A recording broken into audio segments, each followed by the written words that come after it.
So I am so excited to be here and to talk with Priya.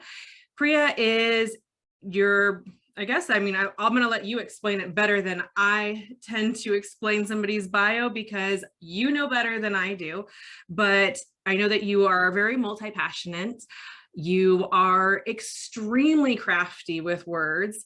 And you also have this energy to you that when you are sparked up and like I see you post, like it ignites something in people. And so that's really such a fun energy for me to like, that's where I connect to, is when somebody has the power to evoke energy and emotions from other people. Like it captures attention, and rightfully so. So with that, I'll let you talk about, who you are, what you do, who you help.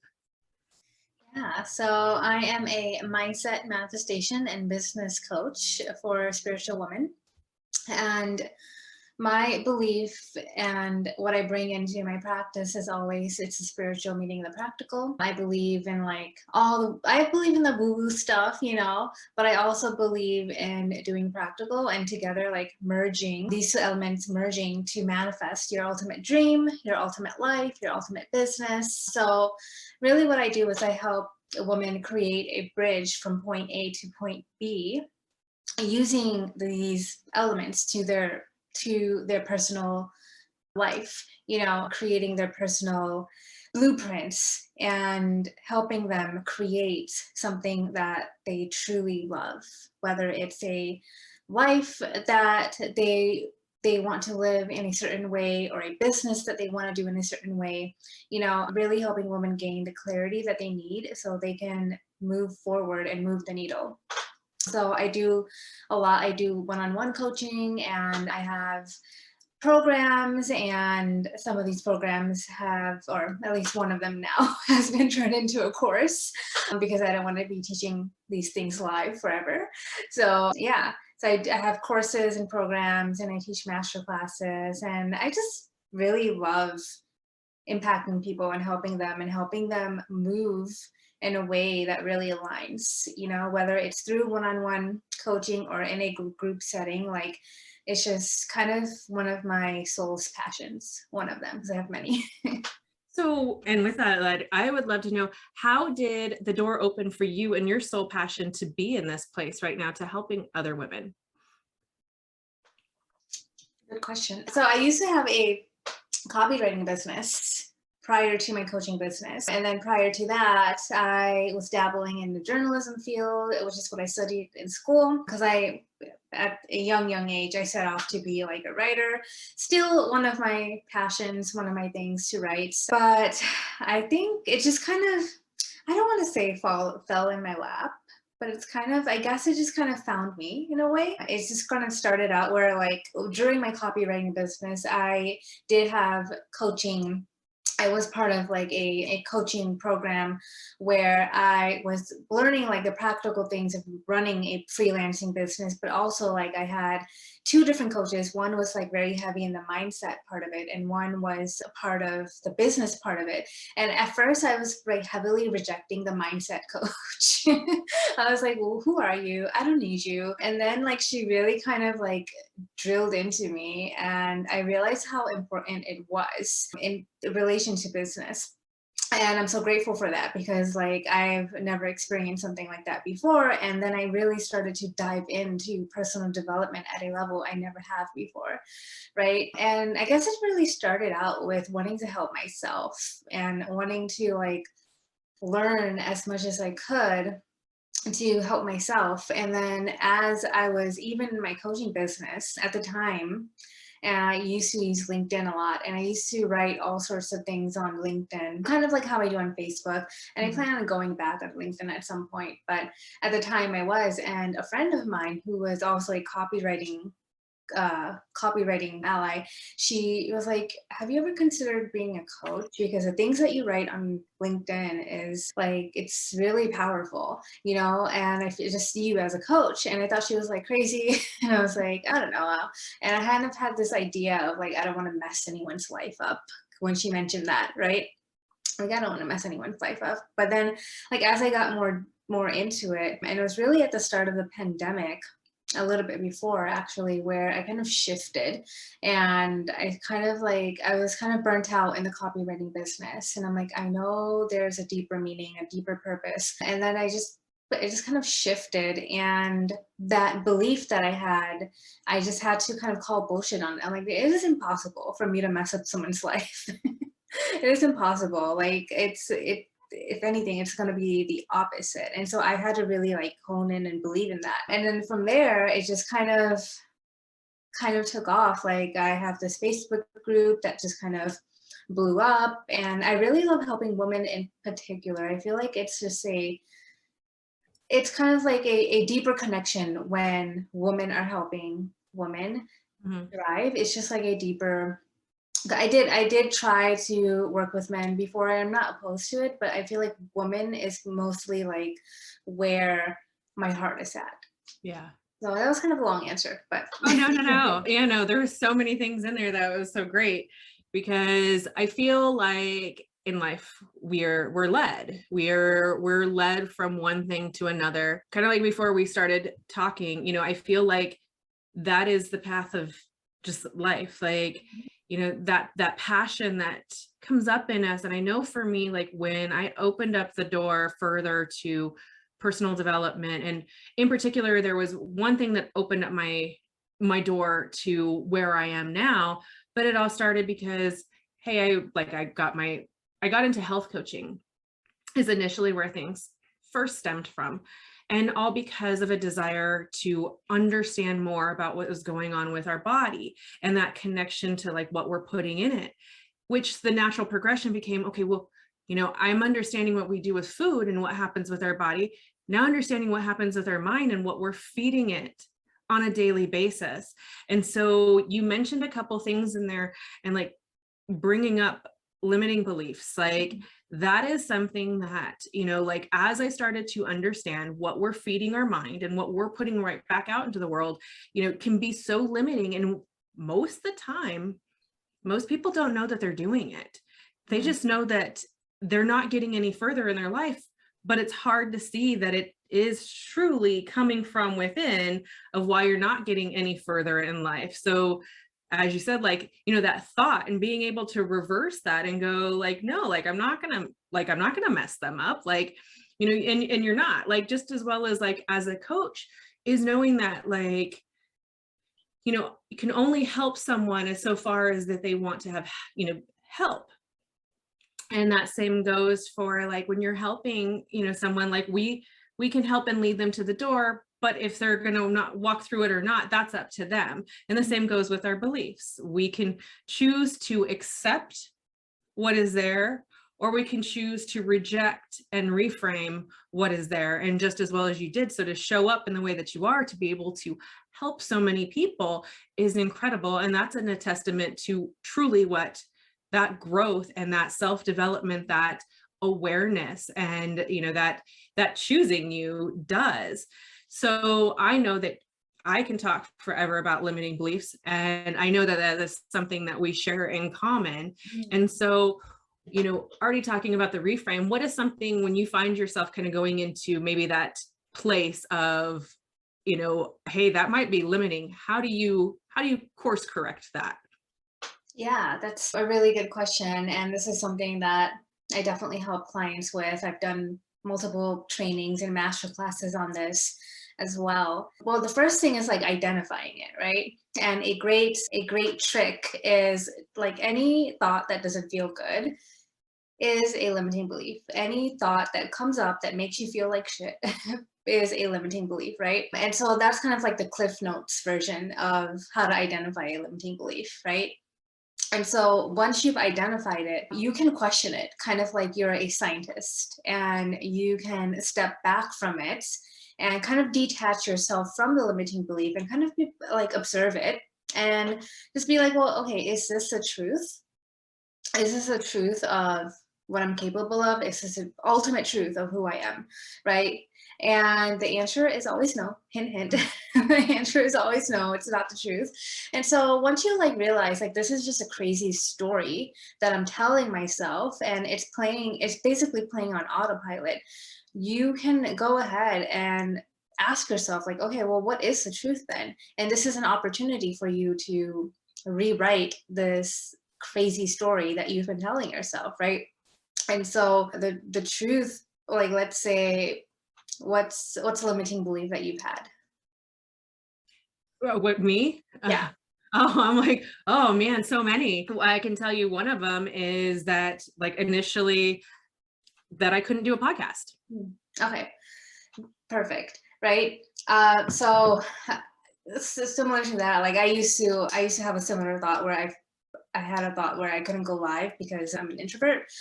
And with something like that, questioning it, like, okay, well, is that the truth? Is that the truth that I can't do a podcast? Is it the truth that I can't be a public speaker? Is it the truth that I can't hit live on Facebook? Right? Like, no, it's not the truth. And then what is the truth? Like, okay, the truth is that, and it could be as simple as the opposite, right? It doesn't have to be complicated. It doesn't have to be like fancy or whatever. It could just be like the opposite. You can just decide right there and then to choose the opposite, right? And so in this case, it could be like, well, I can start and create a podcast. I can bring on guest speakers, right? And so for me, I would walk around saying I am a public speaker. So that's like the first step.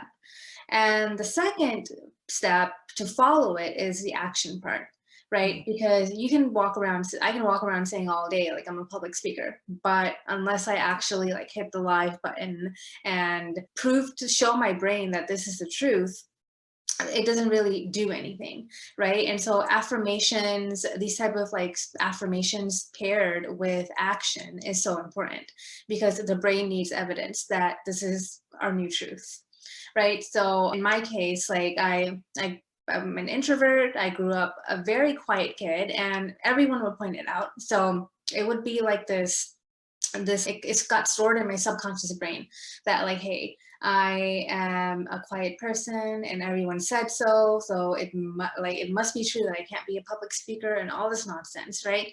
And so I had to really like shift it, and a bit of healing too, because the majority of our limiting beliefs come from childhood as well, right? And so that is like an extra step if you want to go deeper, if you feel like it keeps coming up. And so like the action part is really, really important when you're doing some type of action based on the new truth that you're implementing into your belief system. So for me, I actually did a live challenge within my group, and I did it for like 27 or 28 days straight in a row. And it was like, every day I would show up no matter what, no matter how I looked, no matter how, if I showered or not, it didn't matter, right? Like I had to go live, and I would say like I'm a public speaker, and I would hit the live button, and didn't matter what I was talking about. And I learned a lot about myself in that process. And now, like it's not as uncomfortable anymore, right? Like that new truth actually became my truth, where I can speak in on camera. So for you, like I can do a podcast. And so with that, like you posted that post and you're like, okay, who wants to be a guest on my podcast, right? And you got a lot of people interested. And so like something like that, like that's an action step. And so action is really important when we are introducing something new to our brain, right? So because our brains need physical evidence that this is the truth, like, oh, okay, well, she's not just bluffing, she's actually doing something backing the statement, right? And then if you want to go deeper, like doing healing, forgiveness work, that kind of thing, like looking back at the root of the limiting belief, did someone say something to you in childhood? Did someone treat you a certain way? And how did that leave an imprint? How did that make you feel? And then going ahead and like doing some forgiveness work, not really around, a little bit around the people who hurt you, but mostly like for yourself, because like it's kind of like drinking poison, right? Like you like drinking poison and then hoping for the other person to die kind of thing, right? And they don't like know this is affecting you. You just keep drinking the poison. And so really releasing and doing the forgiveness work and really just like reframing these stories that have been like imprinted into your belief system and shifting and rearranging, so you can start living a new truth, you can start believing a new truth, and so you can start creating a new life.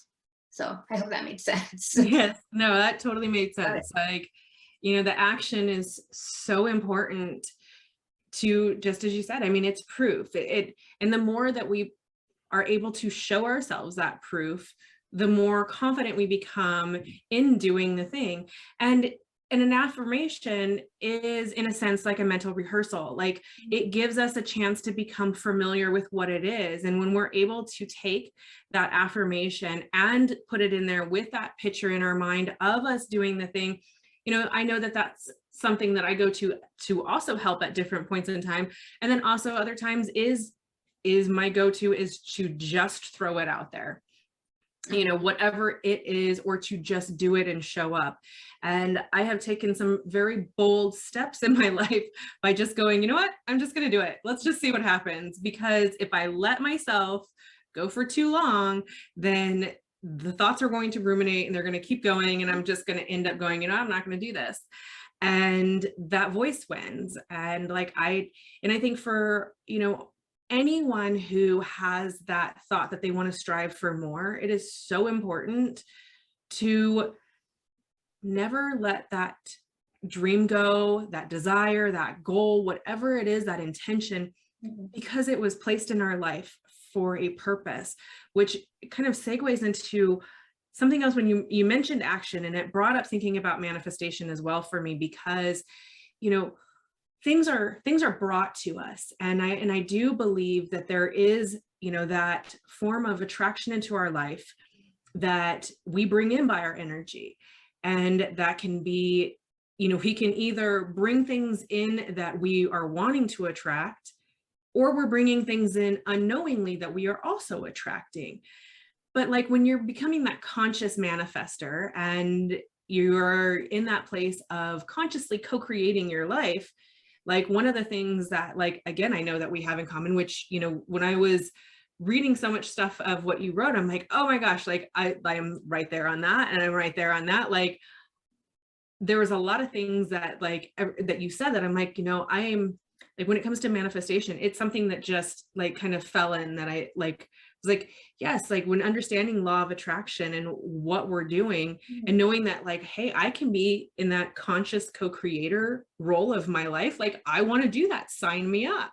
And then of course, a lot of people start off by watching The Secret, and The Secret is a great, documentary movie type of thing, but it misses something in it. And the part that it misses is the action. It talks about, the having, and it talks about, the being, but it doesn't talk about the doing.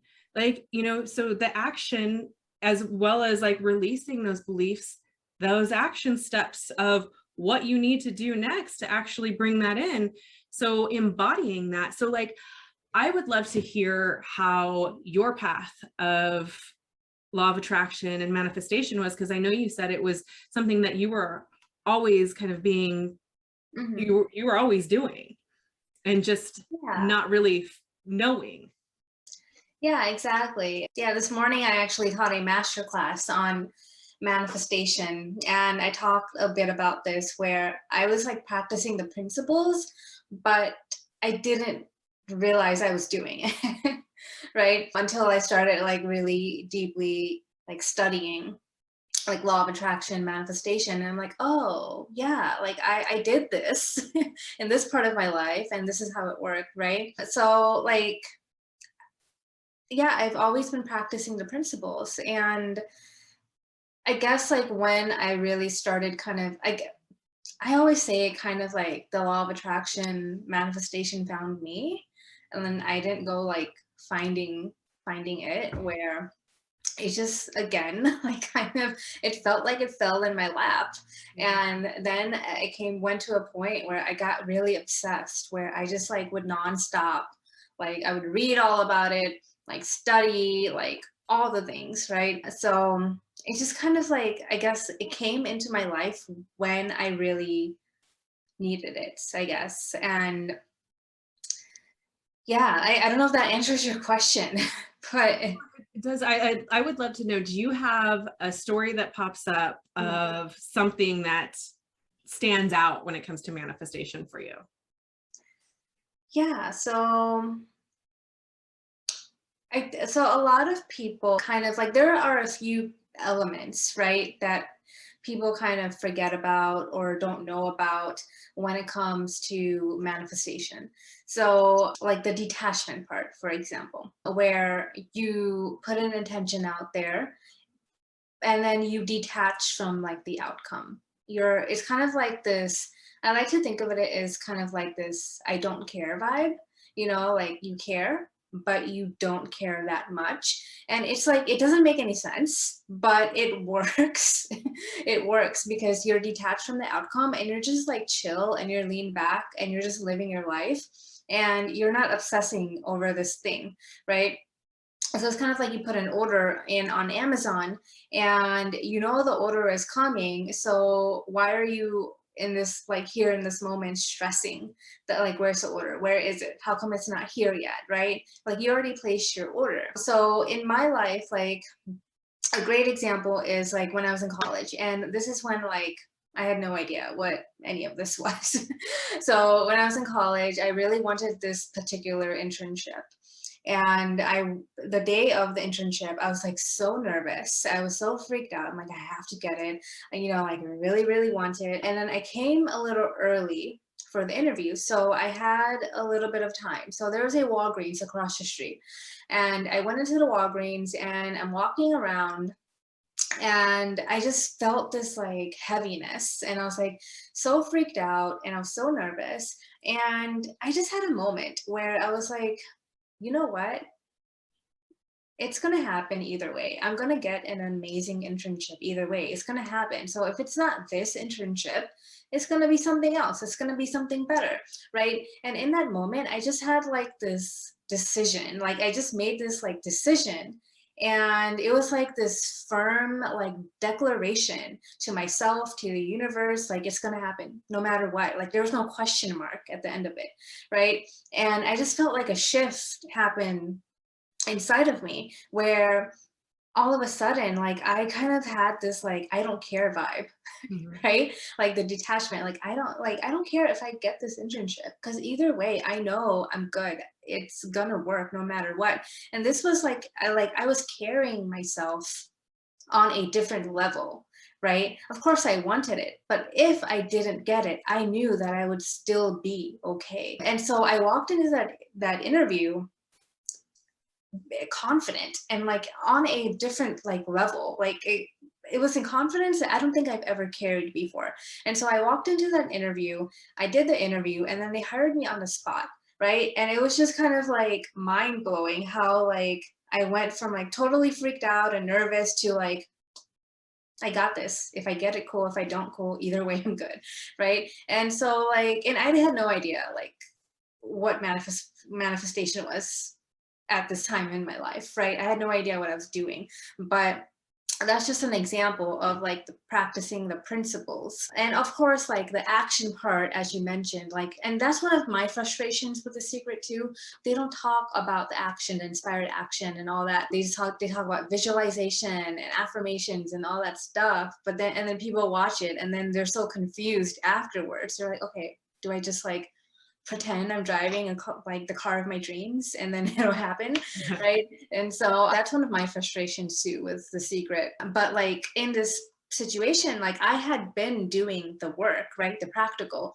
Like I had been like applying to internships and looking at things and looking at places that I wanted to work at. So I was doing like the work, but my energy was kind of funky. And so what happened in that moment was like I just realigned my energy and I just shifted from like freaked out and oh my gosh, like I don't know what's gonna happen and are they gonna hire me and is it ever gonna work, to like I got this. If they hire me, cool. If they don't, cool. Either way, I got it. And that's just like a silly example, but like it's just like I've done this over and over again in my life where like like when I approach it with that attitude of like that I don't care vibe, all of a sudden I'm closer to the goal, Yeah. if that makes any sense at No, all. that totally makes sense. Like, I had at a time, so it's that intention, being able to have that intention and knowing what's important to us is, a such a big key part of that conscious co-creator. Mhm. And, I had this time where like I knew I wanted to move out of the place that I was in. We were in an apartment that like I'd moved out of a house into this apartment and it was kind of cramped. And there was these lofts down the street, had a beautiful view, and I absolutely loved it. And just like, I don't know how like I can make that work. So I'm like, I'm stuck on, like I like those. Those are what I want. That's the view, like how the windows are. That's it. And I'm also into numerology. So 111 is one of my main numbers. And one day I went with somebody, then they were looking at this other apartment. And I was like, I'm looking at it. Mind you, I actually like know the company that like runs it. Never did it dawn on me to look at one of these. Mhm. And so then I'm like looking at the floor plan and, I'm like looking and I'm like, wait. So I start opening up like the website and I'm like looking at the apartment further and looking at all of the renderings, then looking at the video. And I'm like, wait, this is it. Like I had been stuck over here on this other one. And meanwhile, like when I released that, like, hey, this is what I need to have, this opened up and the address actually started with 111. And then I was like, it had the view, it had like a loft inside, it had all of the things that like I had checked mark as being important to me. And once I released what it was I was holding on to, it showed up. And that's what I love so much is like, those things are always there for us when we're open to them. When that intention's there and we know and we're clear, we start to be able to see the things, hear the things, connect to the things, because that's always around us. And it's like, I believe that there's, the magical side to life. And I think that there is that practical side to life. I think, like science wise, there is a reason why we notice all of these things around us too, once it's important. But on like that mystical side, there's another reason why I think that we notice all of those things that's around us. So being able to know how to utilize both the mystical and that practical, like it's such a cool place to like mesh. So like, yeah, I love that you have spoken about, that you connect like the woo and the work. Like it's super cool to get into that because it can create some incredible things. Like there is no limit besides the limit that we put on ourselves and our possibilities. And, this podcast is named Infinite Potential because I believe that that's what everybody is capable of. And like listening to you, like it's super cool because you tap into that and you help others tap into that infinite potential that is within us all. And so like that's power work. Like that's like that is gratifying. And for them, like that is that ripple effect that keeps going. So talking about the ripple effect that keeps going, what do you have going on right now? Oh, good question. What do I have going on right now? As in like courses or programs, things like that? I guess like I just turned one of my popular programs into a course, The Art of Organically Growing Your Facebook Group. So that is right now what I'm promoting right now, other than like my one-on-ones. So I have like different one-on-one packages that I have availability for. But yeah, like that is one of I taught it live 3 times. And then I never set out to be the go-to person to grow your Facebook group, but people just like are always sending me messages and DMs and they're like, how are you doing it? What's your secret? Tell me. And so that's how the program was born. And then I taught it live 3 times. I taught it live for the last time a couple months ago. And then I was just like kind of done teaching it live because I don't really want to on it, honestly. Yeah. I don't want to teach it live anymore, but like I know people are gonna keep asking me about it and like how I'm doing the thing and like how I did it. So the course is there for people to purchase. So with that, like, I also have another question that I think you could answer perfectly is, we're both mentors, coaches, and in this world, and like Facebook world can get really messy in that. What would be 3 things that you would tell somebody to look for if they're looking to hire someone to work with? Looking to hire a coach? Yeah. Okay. Yeah, because I do talk a lot about like the BS in the coaching industry. That's what you're asking me, huh? The 3 things, I guess, look like how they can help you specifically.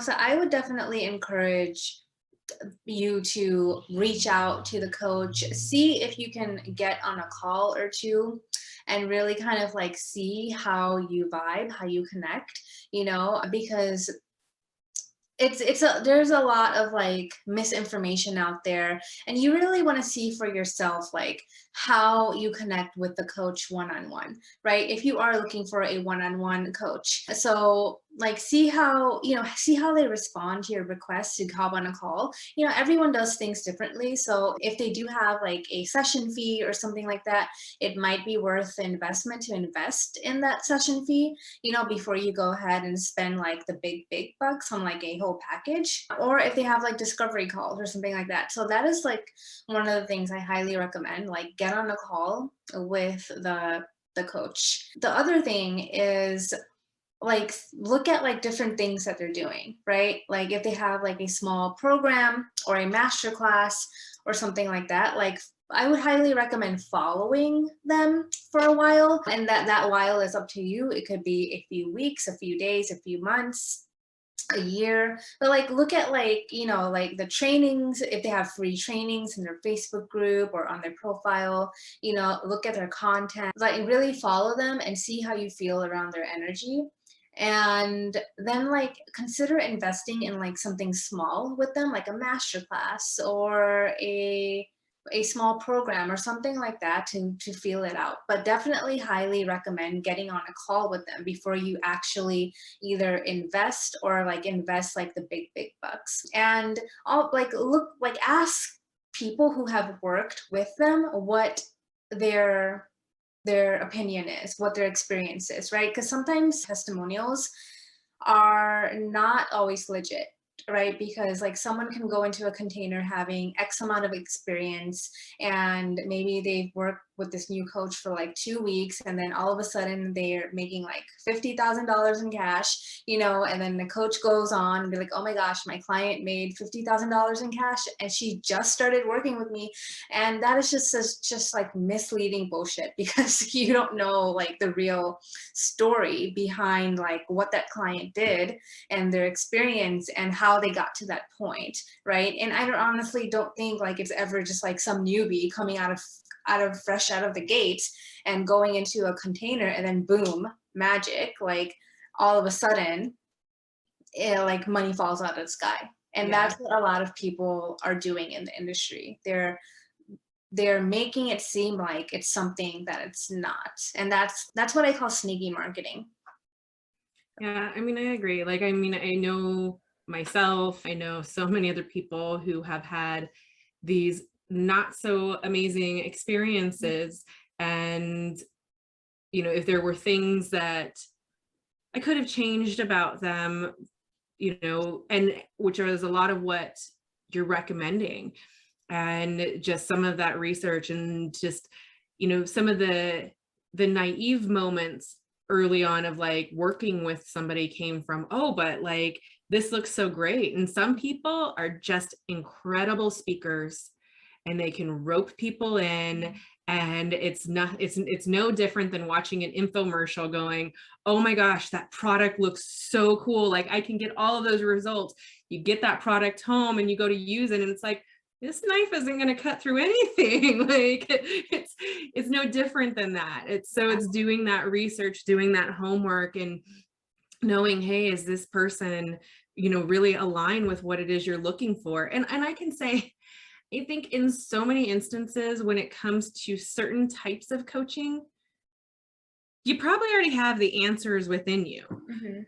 But then when it comes to some of those, like, especially like learning how to grow a Facebook group, like, that's something that for me, like, yeah, no clue. Like, it's something that I would hands down, look into if that's what I was doing, because, like I was looking through like your Facebook group and like looking through like the page for your, wow, words just eluded me for a second.